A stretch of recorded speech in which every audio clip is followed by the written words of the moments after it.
living in the end of times. Where is the love we once used to know? Where is the kindness we used to show? The heart of man is so full of hate. Let's make a change before it's too late.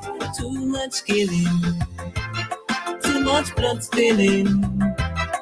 Each and every morning, it's weeping and mourning. We've got to stop all the crimes, erase the violence, let our voice be heard. We can't sit in silence. The hope of tomorrow is in our use today. We've got to live in love. Crime and violence don't pay.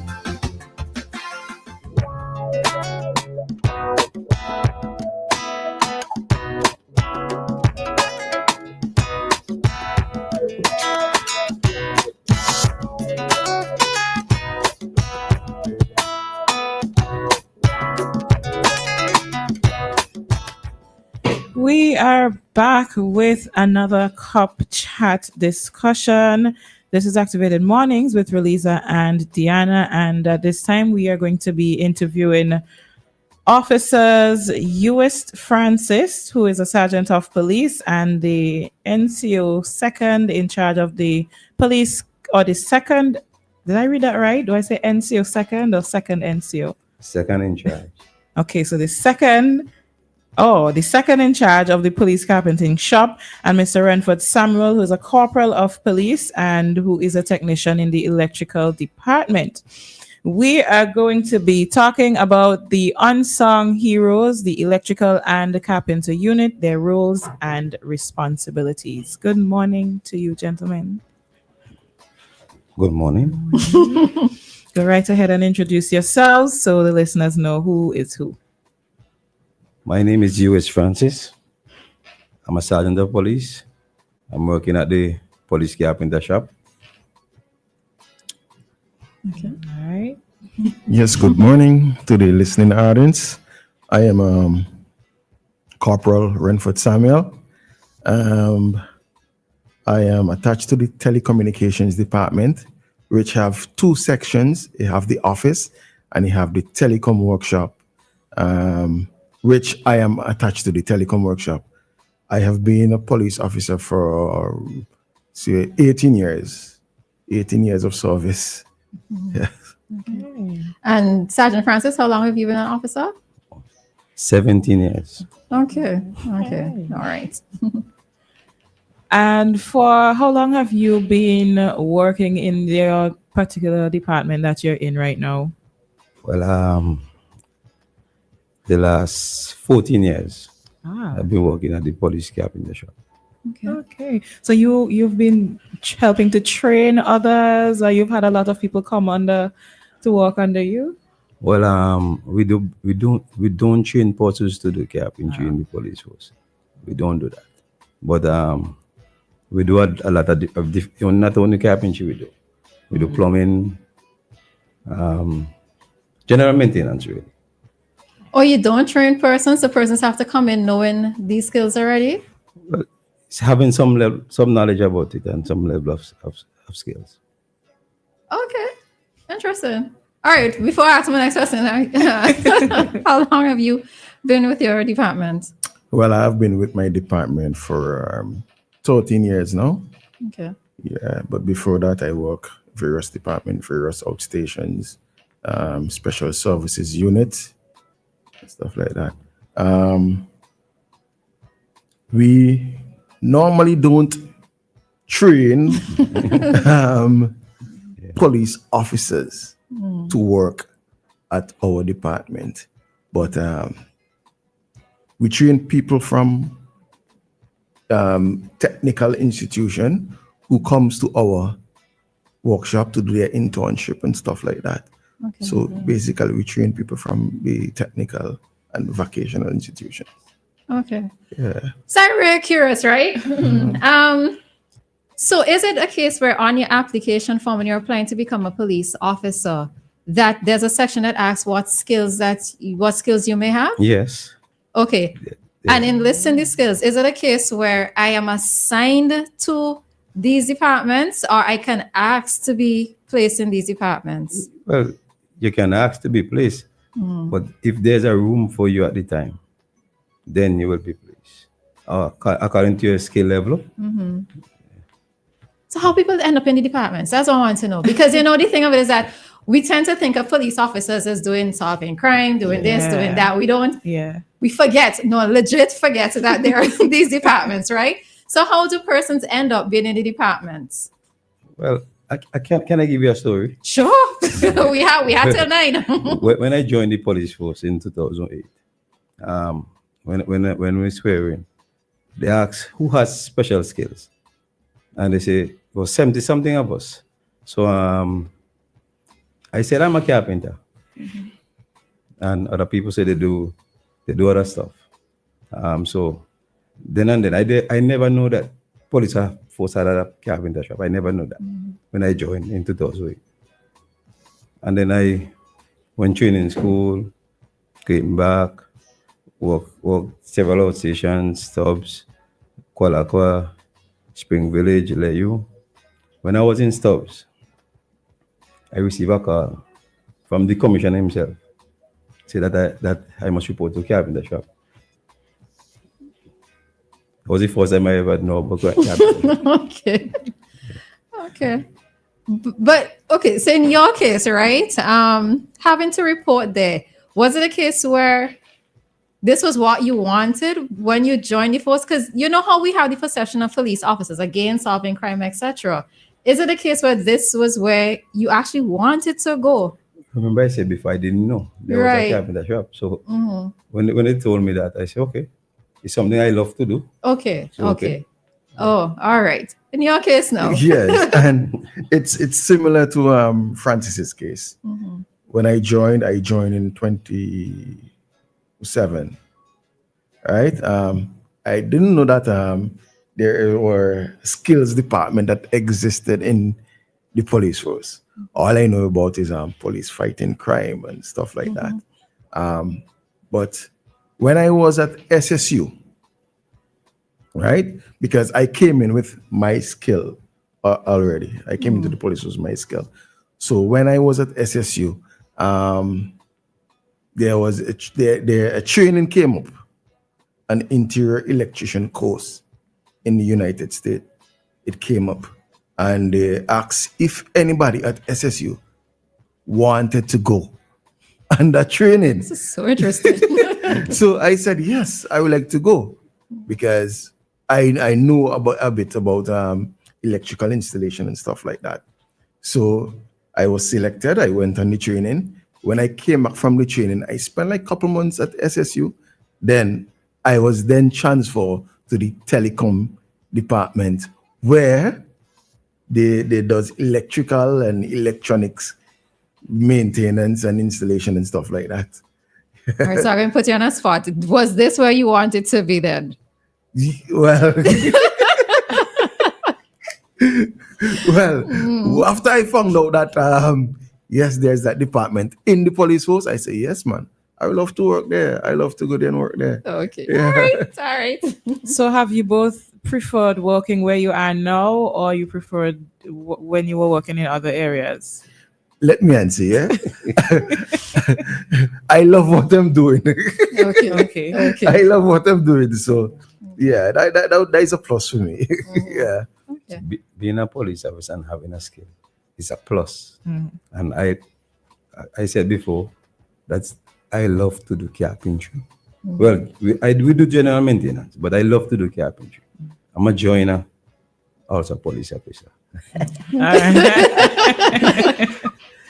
All right, so let's now backtrack, right? Tell us all that your specific departments do. So I know that you indicated that it's not just carpentry, but you also do plumbing, etc. Is it just for the police force in terms of maintenance of the stations, or are you outsourced? What all is the role, and who do you perform these roles for? Okay. Basically the police force, generally the police force. Okay. All the maintenance with the police. Well, let me name them out. We do upholstery. Yeah. We have upholstery man in our. Wow, listen. Okay. We have plumbers. We do also masonry. Joiner, I'm a joiner. We do general carpentry. There's carpentry and a joiner is in a different bracket than a carpenter. Let me try to explain this. You A do joiner. like granite countertops and these things. Well, that you put that on after you do after you build the cupboard. But a joiner is a person who can build stuff. Build a table, a chair, kitchen cupboards, beds. That's a joiner. A carpenter do basically put up board to do foundation and them stuff, line out foundation. Yeah. So, Okay. So, and how strong is your department? it's only we are 6 strong right now. Okay. We were 7 strong, but we're 6 strong right now. Okay. And you guys doing all the work for all the stations, Yeah. including the Grenadines? Only we don't go Mustique and do any maintenance. Okay. Well, all right. I don't understand Mustique. Okay. All right. Yes. Well, in my department, we do all the electronics, electrical maintenance, installation, all the electrical system. We also have to deal with the generators, maintaining the generators At stations? at all the police station in St. Vincent and the Grenadines, except for Mustique. Right? Yes, you have to do all the generator maintenance, but we get help from the police garage to do the generator maintenance because the generator have 2 components, the mechanical section and the electrical section. So we get a little assistance from the police garage with the mechanical aspect of the generator. We also work along with ITSD to maintain the CCTV system. Yes, that's what we do there. We are 5 persons strong. We are headed by the Inspector of Police, Inspector Olsen Rodney. Yes, so yes, he's the person in charge of the telecommunications department. Okay. Yeah. So let me ask a relatively silly question, but it needs to be asked. Even though y'all are in the carpentry segment and the electrical section, can y'all still arrest people? Yes, I'm a police officer. All right. just had to ask. All right. No matter what it is, wherever you're based, you are still a police officer yes. with the powers to arrest. All right. Can you give us some examples of some of the things that you do? I know you mentioned general carpentry, plumbing, and so on, Yeah. but could you give us some specific examples of? Sure. Beds, kitchen cupboards. So you, okay. And well, police don't say close cupboard, we say lockers. Just recently we did some work towards the training school in Mbile. And it's the police carpenter shop and along with the telecom workshop, we did all the work. So for your plumbing department, what sort of things do you do? Well, plumbing. Like you, do you run pipes? Do you? Yes. Oh, okay. Okay. If you toilet, we put down toilet. Face base, we put in showers. Okay, that's The whole works. That's Same like interesting. when you have a home. Remember, police we be living at the stations. They are their Right. home. Sometimes police spend most of their time at the police station than their actual home. So you have made the police comfortable Right. as best as you could. I'm curious about the recruitment part because between both of you, it's like 11 personnel that you have between your 2 departments, right? How would that recruitment process go? Do you think that's, and I'm not even trying to put y'all on the spot, right? But do you think that you need more manpower within your department? And if persons, okay, go ahead and answer. I'll finish after. Definitely, we need more persons. Okay. To be really effective, you need more hands on deck. Okay. And should it be a case where when persons are applying to the force, maybe they can indicate, because one of the things that I'm saying here is that you are leaving, so you're police officers, which means at any point in time you can be reassigned to another department, right? But when persons come in, let's say they come in with this skill, not just upon being reassigned to another department, but when you leave the police force, or even while you are a police officer, you have an extra skill that can bring in another source of income. So, I'm just looking at it from the vantage point of a young person who might have goals or dreams of becoming a police officer, but recognizing that it's two things at least they're leaving the force with, or will have while in the force. Yeah. Yes. I mean, I think when they do recruitment, they just ask bosses if they have special skill, and because it's important that when they have a skill to come in the police force, especially you can do carpentry, you're a plumber, I mean you're electrician, technician, police force will welcome you, a mechanic, police force welcome you. Okay. That almost seems like it should be like one of those things on when you're recruiting, like an ad, come with your skills and we further train you. I think they do ask persons with skills to join. Okay. Yeah. Okay. All right. What are some of the challenges apart from manpower? Okay, so all right, we have a caller, so let's take it. Hi, caller. Good morning. Good morning, ladies and gentlemen. Good morning, sir. Good morning. Question for the police. So when you have these special skills, you get extra pay for them, or you just get the regular police pay? Okay, let me answer that. We have a specialist allowance for people who work in our department. So we get a little extra on our salary for that. And the other question for you guys is this.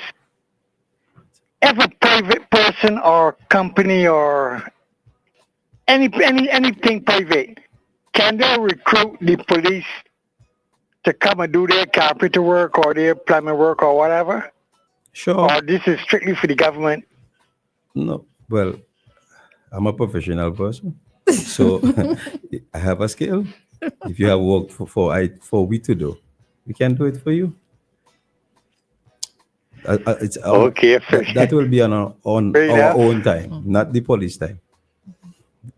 No, I was talking about during the police time. If you can actually recruit the police to do them as opposed to recruiting the person privately. I think he's so the sergeant is saying it's during his personal time, as in during their time off. Not they can't be recruited during police time. No, I mean if you can recruit the sources of that specific police department. Oh, I understand what you're getting at. Okay. If you have a need for something and you requested that the police captain shop can help you, then you have to take that up with my officer, Superintendent Ballantyne, or the Commissioner of Police, so that we can help you in that regard. Okay. Thanks much. All right. You're welcome. You guys, you police officers, be safe. You too. Thank you. All right. All right. All right. So that's an interesting question too, because so somebody can put that in as a formal request. Yes. Yeah. Yeah. Okay. I can remember that we went shops. We did some work on a church, and then we did work on a public bath in shops. Okay. Interesting. Okay. It all depends on the nature Right. of the Yes. request. Yes. Yeah. It's not like everybody can come and say, okay, we need the police to come and fix my house or help me put on my house or stuff like that. It all depends on the nature of the request. Yeah. Okay. All right. Yeah, both your departments are small, and maintenance is, I would say, it's not something easy, and I feel like there is always something that needs to be done. So what is it day-to-day running like for both of you? Do you generally have a lot to take care of, or it's fairly relaxed, or probably not relaxed, but I think you get the point. Okay. On a day-to-day basis, I could say sometimes it's challenging. It have its slow days, but every day we have something to do. I could imagine. We have something to do because we have to service all the station in St. Vincent and the Grenadines. Sometimes on a day, we go from Oya to Chateau in one day. In one day. Yes, and because the police force is evolving now, we are using a lot more technology to do our day-to-day work. So we have to get our electrical system up and running, because if we lose power at a station, the phone line depends on it, right? We have the car SIP system that depends on it also. So we have to get power back up so that we can function effectively. Yeah. Well, I don't think there's a slow day, so, my brother. Because maintenance is always there to be done. A day, sometimes really difficult. Sometimes to even get things done, it's really difficult at times. What do you find are your challenges? So apart from the manpower, what are the challenges that you face? Because somebody here is so they're making a comment about, well, we know that we've always heard the comments about the stations being run down, did this, did that, right? Now I know you here can't totally be your fault. So what are some of the challenges that you face? Well, when somebody says the station is run down, if you have a home and something is broken, if you didn't take care of it at the first instant and you leave it, it will get worse, okay? And sometimes things happen on the station, police don't report the matter. And if you don't report the matter, we just visit station at times, but we don't have the time every day to visit a station. And if you don't report a matter, we can know something is wrong with some part of the station. Okay, so reporting by police officers Yes. is one of the challenges. Yes. Okay. Okay. And there's another challenge. Well, I can say, like, to get resources, materials to do Okay. your work. Okay, so we'll get back to that. So we have a call. Hi, Coach. Good morning. Good morning. I have to ask the officer that question because I'm into the same thing that they're into, because I do plumbing, electrical, all that stuff. In our department, it's like Braxton, where I work is like like we do what we call PMs, which is monthly checks, make sure the system is running, and we do CMs, which is corrective maintenance. And then we have what we call the fire ones, which means something just popped up and you're up and running and you need fire. The question is, have you set up a PM system where you could do your monthly checks and then your CMs, which that comes in? Do you have a system where people call in to report the matter, so you could know for a fact that something happened, and then, and the person could send out what we call a ticket to you and say, okay, station so and so has a problem, could you go and deal with it? It might not be an emergency, so you will not go the same day, but at least you have a ticket, or so you could know that since you have a little downtime, you could go and deal with those matters. You understand what I'm asking? Yes. Okay. Right. Yes. We do our monthly checks. And police know when to report and how to report the matters when things are wrong at the station. Okay. Answers your question, Coach? Okay. Mm-hmm. Yeah, well, because, I was the one who asked the question about the rundown system, because, always hearing people say, oh, this police station run down the spot. And I'm asking myself all the time, because that's the kind of work I do. Who reports what is going on? Because for something to reach a level where it's run down to a bad state, That means somebody's neglecting your work. So if you, now I listen to you, if the person who's supposed to report it doesn't report it, then it doesn't get fixed because you can't be in every station. You can't be, you know.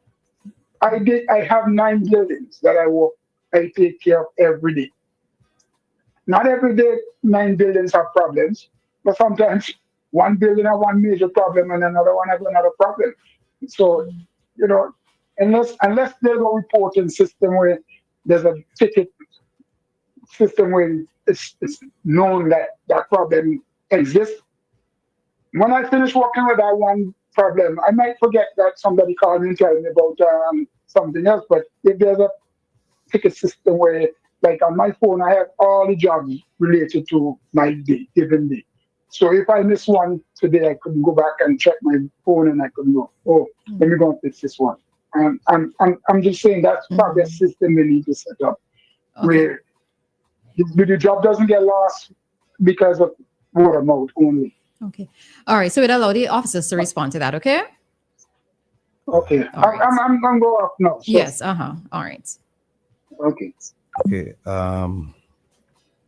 Generally, we're responsible for the maintenance of the station, not really the building of the station, the building itself. I think Brockside is responsible for our government buildings, not actually the police. It's responsible for the actual building, the police station itself. Okay. The structure itself. So if the structure is per se, okay, if a window needs to be changed, we go change a window. But if the building is run down Or structurally damaged, Yes. or right. it's Brockside also do that. Well, I think if the building is in that condition, the police will report the matter to Brockside. Okay. All right. Copper Samuel, you making a point as well about Yeah. the challenges.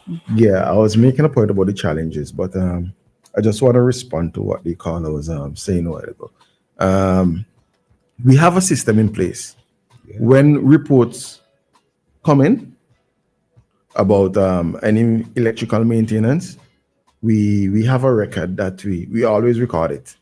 And we have a chart in our workshop that we put Station number. the report on the chart. So anyone in the department can look at the chart and say, yes, this station need that, this station need that, this station need this. And if it's something that is out of our, if we can't deal with it, we report it to the relevant authorities so they can step in and they deal with it. Back to another challenge that we have is obtaining resources, materials. You know, sometime in the government system, when you when you apply or you request certain things, you know that they have to you have to make sure you go through this and you go through that and you go through that. Sometimes it does take a little time, but we normally get it. So that's one of the challenges that we have. Yeah. Okay. All right. So what I think we'll do is take an ad break here, and then we'll come back to finish up the interview. Listeners, when we come back, of course, you can give us a call if you have questions or comments. Shop with confidence at Quartz. Get the lowest prices guaranteed. Get appliances, furniture, electronics, and so much more. If you find a lower price on any other products elsewhere, we'll match the price. Plus, we'll give you back 110% of the difference. Shop with confidence only at Quartz. Bringing value home. Special conditions apply. Do you spin a dial to make a call on your rotary phone from the 60s? No. Are you driving an unreliable and risky automobile made in the 1900s? Of course not. Are you still fiddling with an antenna to get good signal on your black and white television from the 20s? Really? Then why are you still stuck in the past, sitting on an unintelligent 1930s design toilet? That's right, 1930s design. What does your bathroom say about you? Don't get left behind. The future is now. Be smart. Be progressive. Get yourself a smart toilet seat or a complete toilet today at one of our 4 authorized hardware stores. General Hardware, Gibson's Building Supplies, Lane's Hardware, or Miners Hardware. For more information, you can call us at 457-1703 or visit our website, justwashit.vc. At Lynch Caribbean, yes, we offer comprehensive insurance solutions and broking. But we are more than an insurance broker. We drill down to your core business strategy. We keep a pulse on risk to keep your operations healthy. On your mark, get set. Along the way, helping you to drive competitive advantages. At Lynch Caribbean, we have your back. Contact us today for insurance solutions, strategic risk advisory, and more. Call 453-3300. Email info@lynchcaribbean.com or visit our office in Beachmont, Kingstown. Follow Lynch Caribbean SVG on Facebook, Instagram, and LinkedIn, or visit www.lynchcaribbean.com. That could have been you. An accident that could have been avoided because your tires had almost no grip on the road. Safety is a factor that should never be overlooked when it comes to your car or whatever you drive. SVG Tire Sales and Services in Falls Avenue and in Arnisvale carries a wide selection of quality new tires to fit any car, truck, minibus, or SUV, so you can experience a comfortable and safe commute every time. We are agents for the world's most reliable brands on and off the road, including Kenda Tires, the king of the mountain, Cooper Tires, king of the road and track, Ostone, the king of the outback, and High Fly, the king of the Asian highway. We also carry new tires for light or heavy-duty trucks from MRF, High Fly, and Linglong. A reliable set of new tires keep you, your passengers, and your payload always in the safe lane. So when you need quality tires with reliability at 100%, choose SVG Tire Sales and Services in Kingstown, 457-1467, or in Arnisvale, 456-6444. SVG Tire Sales and Services. Performance and reliability proven when the rubber meets the road. WEFM is SVG. Cop Chat. You've got questions for the police?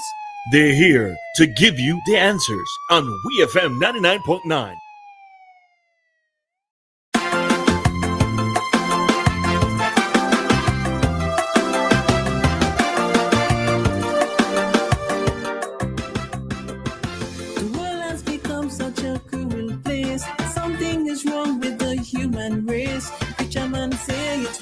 And signs. We are living in the end of times. Where is the love we once used to know? Where is the kindness we used to show? The heart of man is so full of hate. Let's make a change before it's too late. Too much killing, too much blood spilling. Each and every morning, it's weeping and mourning. We've got to stop all the crimes, erase the violence, let our voice be heard. We can't sit in silence. The hope of tomorrow is in our use today. We've got to live in love. Crime and violence don't pay.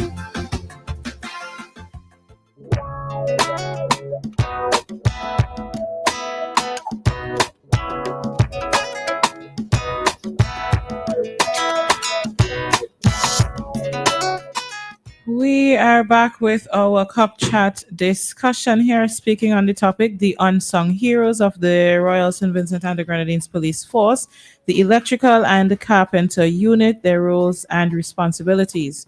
And in studio, we have Sergeant Uist Francis, who is second in charge of the police carpenter shop, and Corporal Renford Samuel, who is a technician in the electrical department. I see we have a caller, so let's take the call. Hello, good morning. Yeah, good morning. Hearing me? Yes, we are. Go ahead. Just one basic human, could I call it a human right question? Over the years or years ago, I assisted a female police officer. She got off duty around 11, close to midnight thereabout. She wanted to sleep at the police headquarters, and she said she couldn't sleep there. Anyhow, she was lucky to meet somebody like me on the street at that time, standing outside Cable and Wireless headquarters there. And I asked her how far. I said, so what? They couldn't facilitate transport for you to get home wherever you reside? She said no. So I contacted public transport in terms of calling a friend of mine to take her to outside of Kingston. Actually, she's from North. You know, I don't know if she's still in the force. I can't remember her name. But she was staying in the Fair Hall area. Right? But she, I asked that question because is there any privacy? How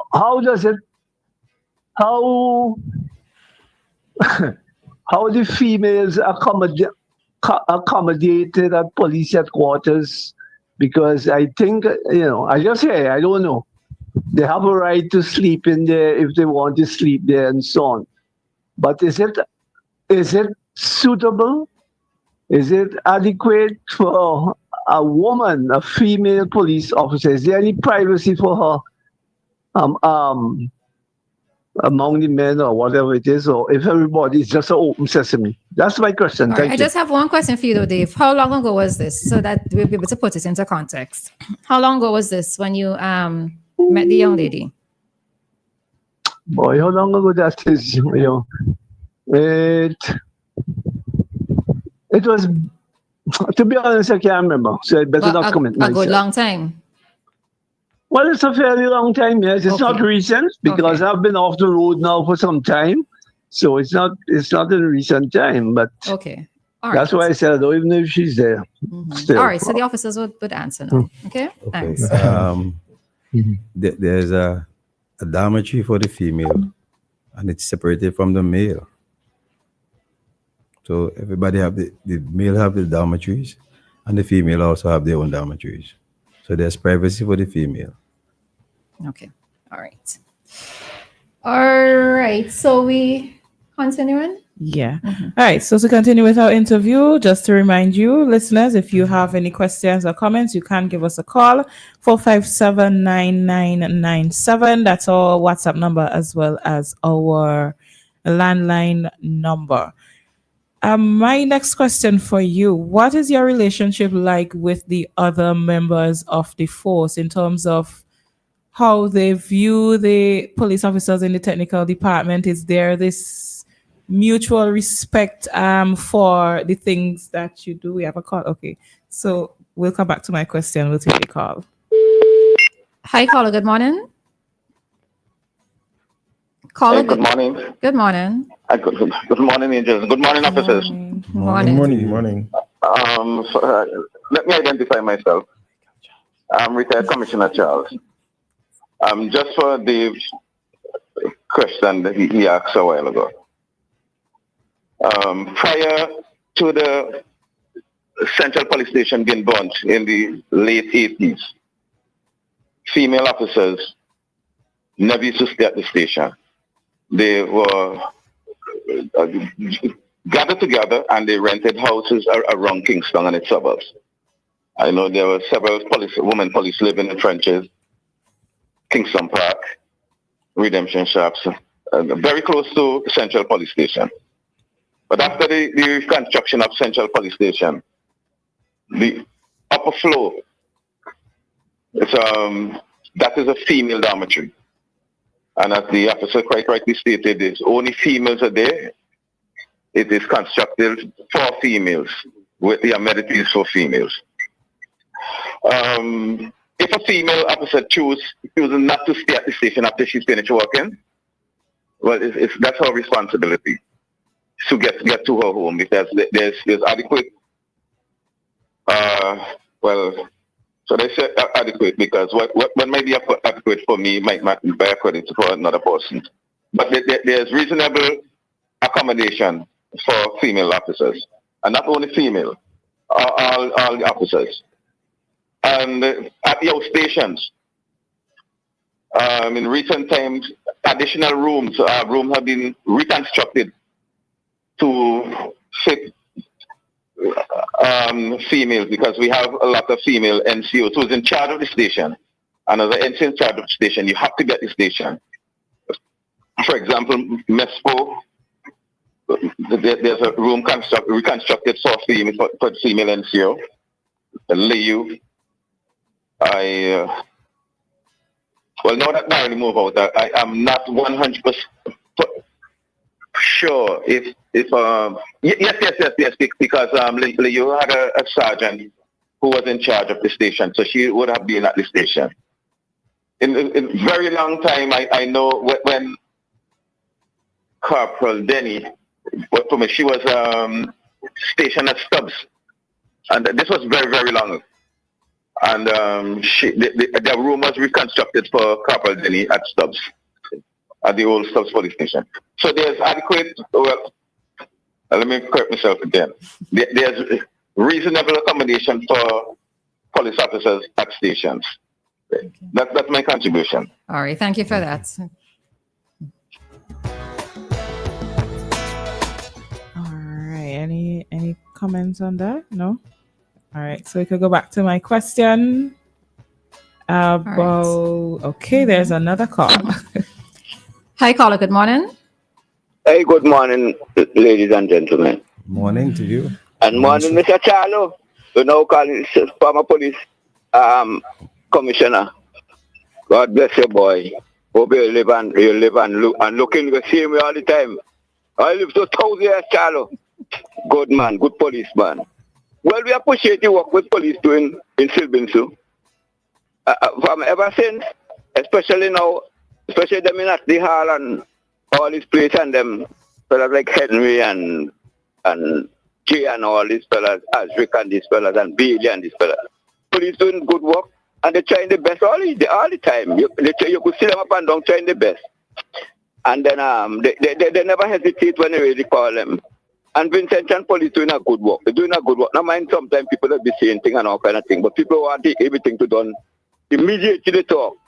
You know, sometimes police have to go and change their clothes, have to do this, have to do that. But to see all in all, but they by surprise with you, man. You supposed to you talk about 80s and all them kind of things. So you're not talking more than 10. You expect this time yes too. That the female ain't gonna have nowhere to stay in the station. That's a surprise talk, man. That when you're going in politics and you're really getting out of hand in politics, man. You can't think that police officer. Step in. Focus. Focus, step in. Focus. Yes. Police officer, especially female, government ain't gonna be people for them people. That is I say, you know. Russia and China and all is based on dictatorship, you know. Because imagine that you see all right, Stephen, focus. You commending the police officers. Yeah. Anything else? Well, anyhow, let me tell you something now. You imagine that you have a maintenance in the police force, with electrician, carpenter, mason, name it, mechanic, and you can't have a vehicle to fix. That going on take about 6 to 7 weeks, and expect you fix to that come back the same day. You see, if police station have a broken window, you go on parade and you're talking. This, that, station run on government, bad government, this and that. But what about, suppose the police be busy doing something in some way before they get to that? 3 weeks time, you're broadening on the place. I talk about dictatorship. All right, okay. People that turn into dictatorship. All right, step in. We would have a whole lot to say. Okay, all right. Let me just wish all the police and the best, and they continue doing the best, and sometimes they talk about more than this and that, and people are solving crime. Plenty crime solving. We don't hear them in the news, they don't see them, they don't write in the newspaper, and all them kind of things. So the police doing a good work, and we appreciate them, and they start to bless them, and bless the Prime Minister and the opposition leader and all of them, and we live in a good country. You hear them? All right, thank you very much.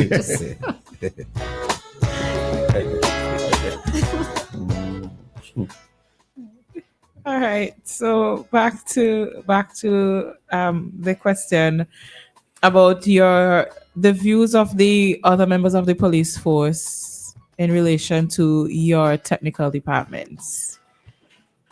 Do they see it as the important department that it is? Do they see you as the important people that you are working behind the scenes? Yes, they do. Okay. Yes. When we joined the force, we just call us one of the hosts.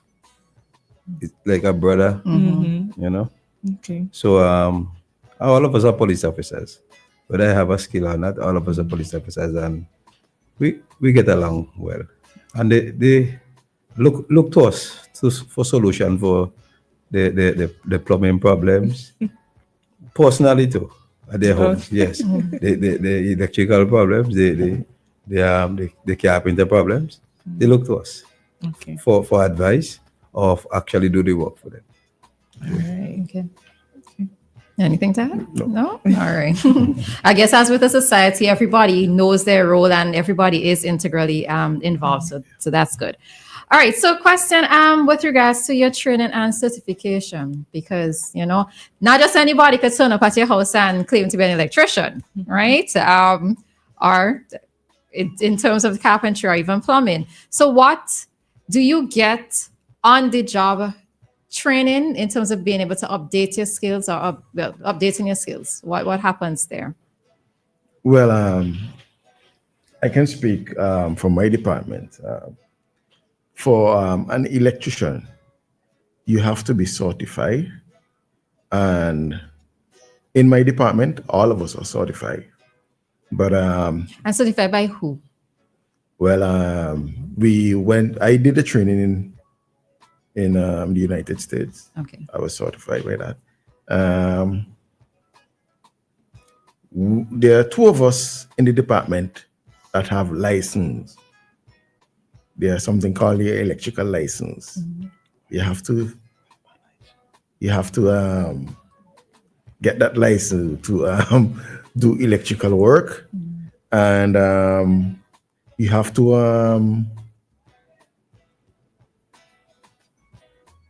work according to the codes that governs the inspectorate in St. Vincent and the Grenadines. So after you finish do any electrical work, it have to be inspected by the inspectorate here. Okay. And without a license, you cannot submit an application to the inspectorate to come and inspect your work. You must be licensed. So that means you have to go through relevant training to get a license from the inspectorate here. And there are two of us in the department who have that license.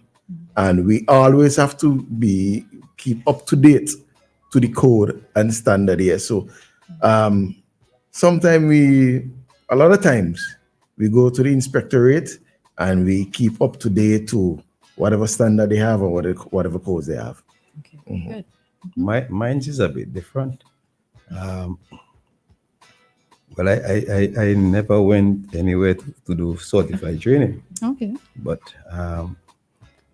I gain my skills from going school. When I'm going to school, I do technical vocational. So I attain a certificate from there. Then something I go to love over the years.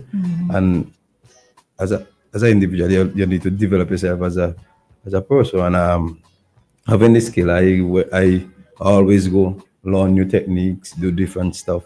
Because when I joined when I joined the carpenter shop, we wasn't building stuff, we was only doing maintenance. Repairs. So when I joined, I said, boy, police, I see the need for me to do this. So I started to build because I'm a joiner, and joiner builds. Okay, but in your case though, given that it wasn't necessarily, let's say, on the job or you didn't get it, who taught you then? How did you learn? Well, I did a 2-year training in Lay Vocational School. Okay. All right. What motivates you both, and I think by extension your departments as well, what motivates you to keep going, to keep doing what you're doing, even on the days when you probably want to just take a rest? What keeps you going? If it's my responsibility to get it done, I think I need to get it done because that is my role to get something done for the police force. And if I am there and I'm not doing it, well, best you send me somewhere else to work. That's all. But doing something that you love and getting paid to do something that you love. Footballers getting paid to play football. Run up and down. Yes, I am getting paid to do carpentry for the police. So, and I love to do carpentry. So, and that is my motivation. And sometimes when you walk in the station and you see something that I could say, I build that. I build a cupboard there. Okay. So there's a bit of pride in the work that you do, right? You have to take pride as an individual in whatever you do. Correct. Well, as Sergeant Francis said, is doing what you love. So we were squeezing this one caller, then you would finish after. Hi, caller. Good morning. Good morning, Tom. Good morning, Jeffrey. Good morning, sir. How you come about your work? Are you provide Okay, say that again. Say it again. Do they provide what? Tools. Tools? Oh, who provides the tools? Yeah. Okay. All right. So that answer and okay. So that answer, okay? Okay. All right. The police force provide the tools for the work so that we can get the work done. Okay. Tools and material, they provide the tools and material. Like boss tools, like real boss tools. Well, all right, don't answer. I'll just circle Tools that we requested. Yes. Okay, all right. All right. So what motivates you? Well, as Sergeant Francis was saying, the love of what you're doing, that is what really motivates me. And knowing that the police force depends on me to get it done. That is what really motivates me. Okay. Yeah. All right. And as we end, what advice would you give to young persons and even young persons who, after hearing this conversation, knowing that maybe they have a particular skill or they have a love of, let's say, upholstery, because I was surprised to hear upholstery included in the list of what you mentioned there. What advice would you give to them about not just having the theory, the book knowledge, but also learning a skill, because you just never know where you could end up or where you might work? I could say learning a skill is very important. You make yourself more attractable to employers. You make yourself more attractable to employers, and probably you can go anywhere in the world and get to work with a skill. It's very important. Yeah. And even in the police force, right? I think the requirement age is what for recruitment is from 19. From 19 to, and the cutoff 35. 35, I guess. Yeah, I think it's 35. I've heard somebody say once, yes. Even with a skill, if you pass the age of 35, and you still wish to become a police officer, and you said, okay, I have this skill and I can solve the police force with my skill, you can apply directly to the commissioner and consideration will be given to you to join the police force with that skill. Okay, good stuff. Yes, having a skill and having your academics with a skill, you're being a powerful young person. You're being empowered. And I always say, being a police officer and having a skill, I can go anywhere. When I attain 20 years, I could say, well, all right, I have enough of the police. I can live now with my skill, at my skill level, and go somewhere else and get a better paying job. And police still paying me money. The government still pay me money. That's all. Yes, just so. So having a skill with the academics is very important. And it make you a rounded person, also having a skill. And it take you places. A skill take you places. Good. Right. Love hearing this. And I think on that note, we come to the end of our cup chat discussion. where we were speaking on the topic, the unsung heroes of the Royal St. Vincent and the Grenadines Police Force, the electrical and carpenter unit, their roles and responsibilities. And in studio, we had Sergeant Euist Francis and Corporal Renford Samuel from the carpentry department as well as the electrical department. Thank you for joining us and all the best in your duties. Thank you very much. And it was nice being here. Come again. I would like to.